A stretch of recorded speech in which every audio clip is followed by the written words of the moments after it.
Shalom, selamat pagi anak-anak. Bagaimana kabarnya pagi hari ini? Saya harap kalian semua dalam keadaan sehat walafiat, selalu dalam perlindungan Tuhan, tetap semangat di dalam belajar, dan tak lupa untuk selalu bersyukur di dalam keadaan apapun juga. Pagi hari ini kita akan belajar materi pendidikan agama Kristen dan budi pekerti, bab yang kedua, kelas 9, yaitu yang berjudul Mengenal Gerejaku. Sebelum kita mulai pembelajaran pada pagi hari ini, mari kita berdoa terlebih dahulu. Bapa, dalam nama Tuhan Yesus, kami mengucapkan syukur dan terima kasih atas kasih dan anugerah-Mu di dalam setiap kehidupan kami. Pagi hari ini kami akan belajar tentang materi pendidikan agama Kristen kelas 9, bab yang kedua, Mengenal Gerejaku. Berikan kami hikmat, kepandaian, kecerdasan Tuhan agar kami dapat memahami tentang materi ini dengan jelas dan terang dan dapat kami terapkan di dalam kehidupan kami sehari-hari. Terima kasih Tuhan. Terpujilah nama-Mu, hanya di dalam nama Tuhan Yesus kami sudah berdoa dan mengucapkan syukur. Haleluya. Amin. Dasar firman Tuhan untuk materi pada pagi hari ini yang pertama terambil di dalam kitab Yohanes pasal 17 ayat 18 sampai dengan 21. Demikianlah firman Tuhan. Sama seperti Engkau telah mengutus aku ke dalam dunia, demikian pula aku telah mengutus mereka ke dalam dunia. Dan aku menguduskan diriku bagi mereka, supaya mereka pun dikuduskan dalam kebenaran. Dan bukan untuk mereka ini saja aku berdoa, tetapi juga untuk orang-orang yang percaya kepadaku oleh pemberitaan mereka. Supaya mereka semua menjadi satu, sama seperti Engkau ya Bapa, di dalam aku dan aku di dalam Engkau, agar mereka juga di dalam kita, supaya dunia percaya bahwa Engkaulah yang telah mengutus aku. Kemudian dasar firman Tuhan yang kedua terambil di dalam kitab Kisah Para Rasul pasal 15 ayat 1 sampai dengan 5. Demikianlah firman Tuhan. Beberapa orang datang dari Yudea ke Antioquia dan mengajarkan kepada saudara-saudara di situ. Jikalau kamu tidak disunat menurut adat istiadat yang diwariskan oleh Musa, kamu tidak dapat diselamatkan. Tetapi Paulus dan Barnabas dengan keras melawan dan membantah pendapat mereka itu. Akhirnya ditetapkan supaya Paulus dan Barnabas serta beberapa orang lain dari jemaat itu pergi kepada rasul-rasul dan penatua-penatua di Yerusalem untuk membicarakan soal itu. Mereka diantarkan oleh jemaat sampai keluar kota, lalu mereka berjalan melalui Fenisia dan Samaria. Dan di tempat-tempat itu, mereka menceritakan tentang pertobatan orang-orang yang tidak mengenal Allah. Hal itu sangat menggembirakan hati saudara-saudara di situ. Setibanya di Yerusalem, mereka disambut oleh jemaat dan oleh rasul-rasul dan penatua-penatua. Lalu mereka menceritakan segala sesuatu yang Allah lakukan dengan perantaraan mereka. Tetapi beberapa orang dari golongan Farisi yang telah menjadi percaya datang dan berkata, orang-orang bukan Yahudi harus disunat dan diwajibkan untuk menuruti hukum Musa. Kemudian dasar firman Tuhan yang ketiga terambil di dalam 1 Korintus pasal 1 ayat 10 sampai 13. Demikian firman Tuhan. Tetapi aku menasihatkan kamu saudara-saudara, demi nama Tuhan kita Yesus Kristus, supaya kamu seia sekata dan jangan ada perpecahan di antara kamu. Tetapi sebaliknya, supaya kamu erat bersatu dan sehati sepikir. Sebab saudara-saudaraku, aku telah diberitahukan oleh orang-orang dari keluarga Chloe tentang kamu, bahwa ada perselisihan di antara kamu. Yang aku maksudkan ialah bahwa kamu masing-masing berkata, aku dari golongan Paulus, atau aku dari golongan Apolos, atau aku dari golongan Kefas, atau aku dari golongan Kristus. Adakah Kristus terbagi-bagi? Adakah Paulus disalibkan karena kamu? Atau adakah kamu dibaptis dalam nama Paulus?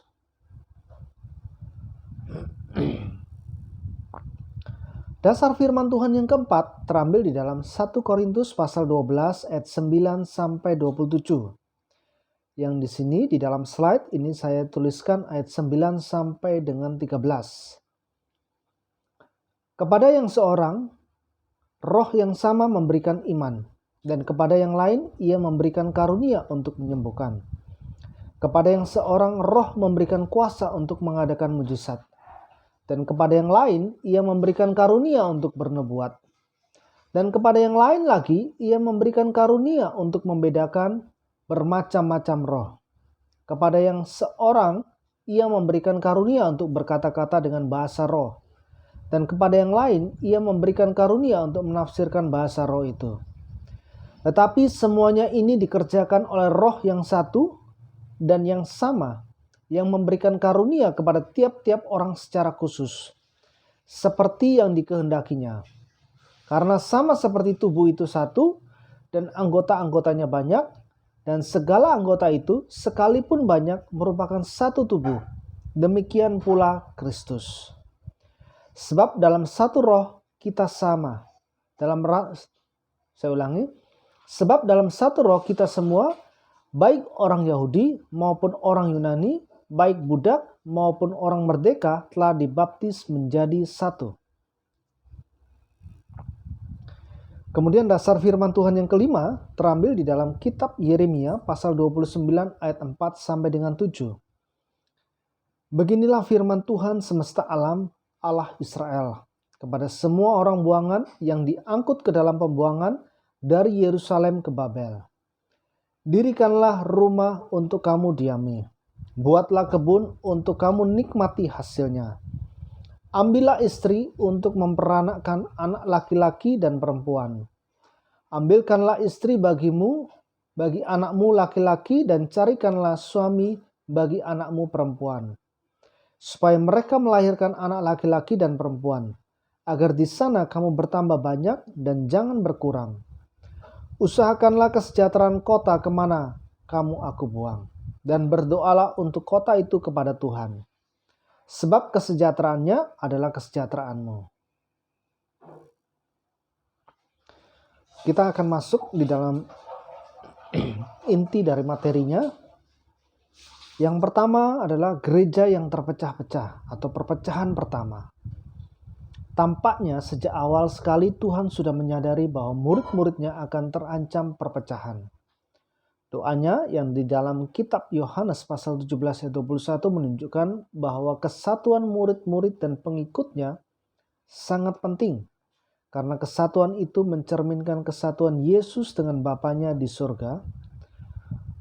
Dan dengan kesatuan itu juga para murid memberikan kesaksian mereka kepada dunia. Namun pada kenyataannya kita juga melihat bahwa perpecahan tetap terjadi. Dalam Kisah Para Rasul pasal 15 kita menemukan bagaimana gereja perdana diperhadapkan dengan sejumlah pertanyaan yang berat yang mengancam gereja untuk terpecah. Ketika itu muncul pertanyaan yang sangat mendesak. Apakah orang-orang bukan Yahudi yang ingin menjadi Kristen harus terlebih dahulu menjadi Yahudi? Ada beberapa pemimpin gereja saat itu yang menurut orang-orang Yahudi yang ingin menjadi Kristen terlebih dahulu harus disunat. Lalu mereka diwajibkan menjalankan seluruh hukum Taurat. Mereka dipimpin oleh Petrus dan Yakobus. Kelompok yang lain yang dipimpin oleh Paulus tidak setuju.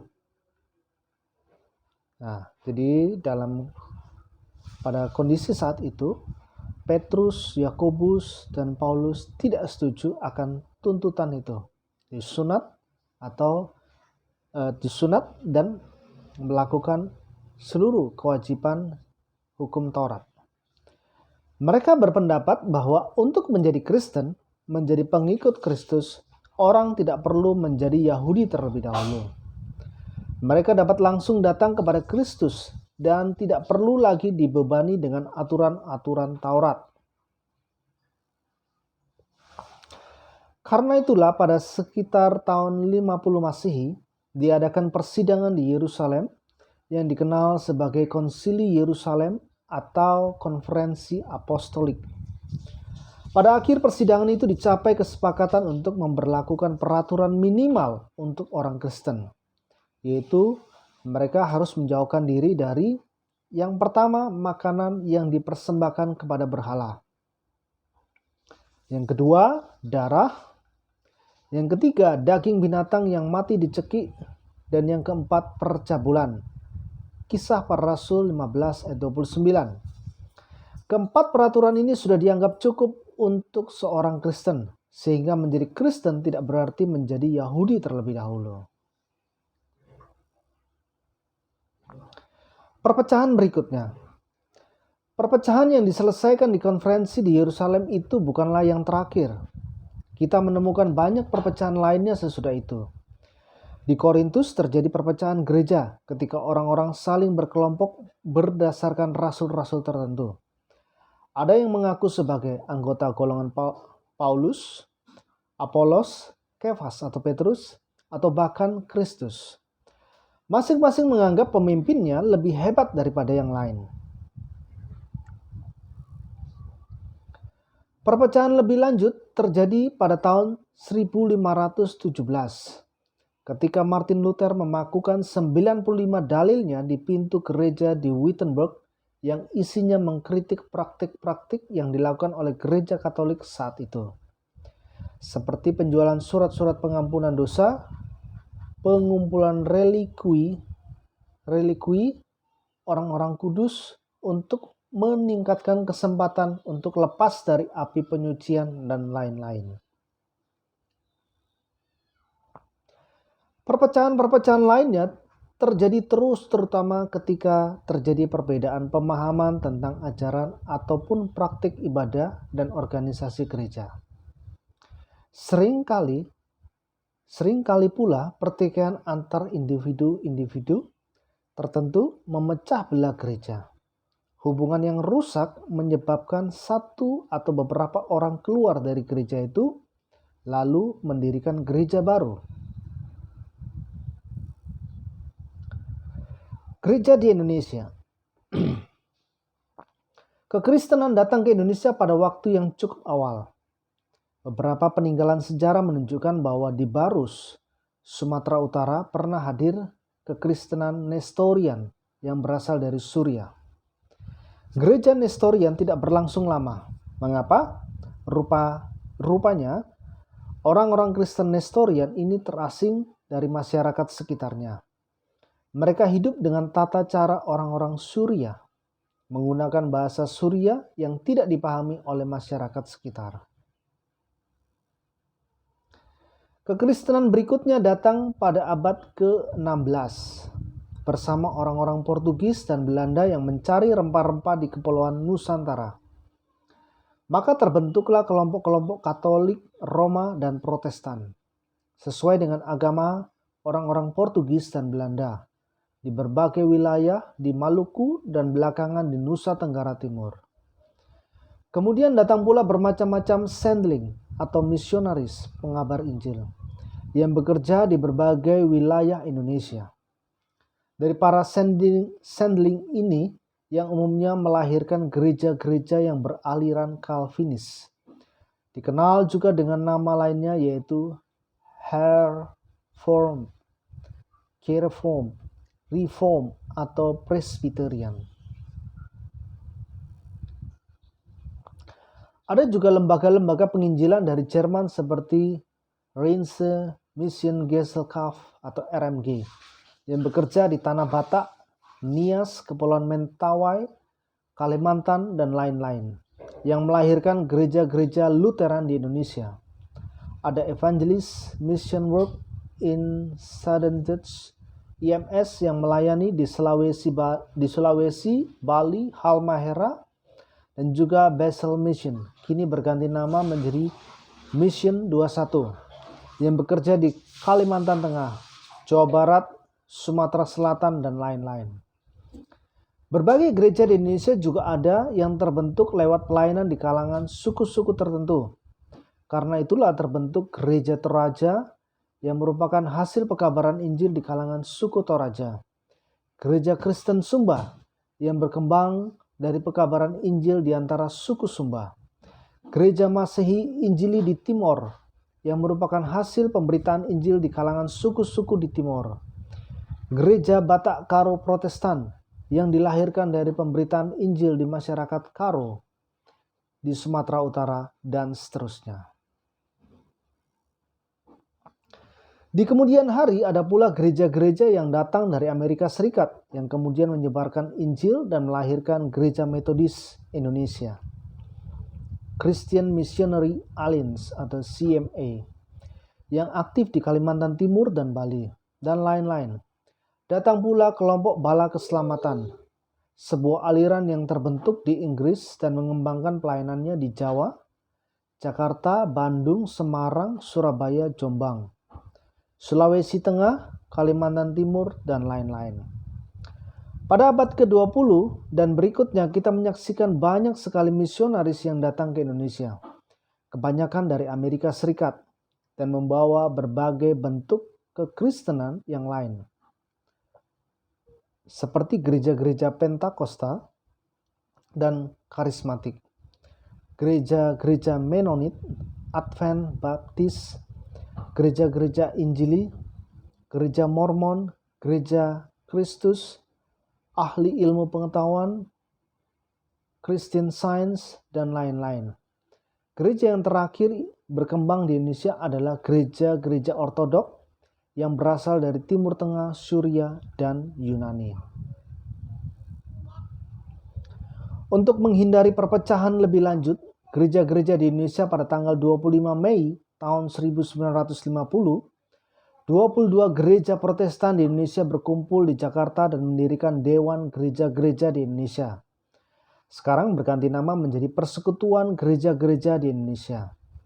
Kini jumlah anggota PGI mencapai 88 gereja. Selain PGI, ada pula sejumlah organisasi antar gereja seperti PII, Persekutuan Injili Indonesia, PGLII, Persekutuan Gereja-Gereja dan Lembaga-Lembaga Injili Indonesia, PGBI, Persekutuan Gereja-Gereja Pentakosta Indonesia, PBI, Persekutuan Baptis Indonesia, GMAHK, Gereja Masehi Advent Hari ke-7. Di kalangan Gereja Katolik Roma, kita mengenal KWI, Konferensi Wali Gereja Indonesia, yaitu Perhimpunan Para Uskup Gereja Katolik Roma di Indonesia. Gereja mengusahakan kesejahteraan kota. Surat yang dikirim oleh Nabi Yeremia di dalam kitab Yeremia pasal 29 ayat 4-7 kepada orang-orang Yahudi yang saat itu membentuk kelompok-kelompok eksklusif dan tidak mau bergaul dengan orang-orang Babel. Alasannya tentu jelas, mereka marah kepada orang-orang Babel yang telah membuat mereka menderita dan membawa mereka ke negeri asing, negeri pembuangan di Babel. Namun demikian, dari apa yang dikatakan oleh Nabi Yeremia, kita dapat menyimpulkan bahwa mereka tidak boleh hidup eksklusif dan tidak peduli dengan masyarakat di sekelilingnya. Dalam konteks masa kini, gereja pun harus sadar bahwa gereja hadir di dunia bukan hanya untuk dirinya sendiri. Gereja hadir untuk menjadi berkat bagi kota dan seluruh dunia. Itulah sebabnya banyak gereja yang terlibat dalam gerakan-gerakan untuk menolong orang lain. Beberapa gereja di Indonesia aktif dalam gerakan untuk melestarikan lingkungan hidup, dan dengan demikian membuat dunia ini menjadi layak untuk kita diami. Hal itu pun akan menolong kita untuk melestarikan bumi kita. Semua ini dengan jelas menunjukkan bahwa gereja harus menjadi berkat bagi lingkungan sekitarnya. Orang Kristen tidak cukup kalau ia hanya berdoa, membaca Alkitab, pergi ke gereja, memuji Tuhan saja. Ada banyak tugas yang harus ia kerjakan bagi masyarakat di sekitarnya. Rangkuman, ada banyak gereja di dunia. Gereja-gereja itu umumnya lahir dari perpecahan. Padahal Tuhan Yesus tidak menghendaki perpecahan gereja.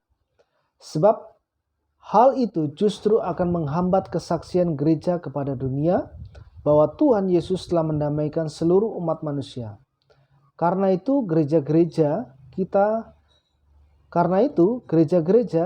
kita terpanggil untuk mengusahakan persatuan dan kerjasama yang baik satu sama lain. Gereja juga terpanggil untuk mengusahakan kesejahteraan umat manusia di dunia. Ada banyak hal yang telah dan dapat dilakukan oleh gereja, antara lain melestarikan lingkungan hidup dan berjuang melawan pengrusakannya. Masih banyak tugas lain yang dapat dikerjakan oleh gereja di dunia untuk mewujudkan keberpihakannya bagi kehidupan.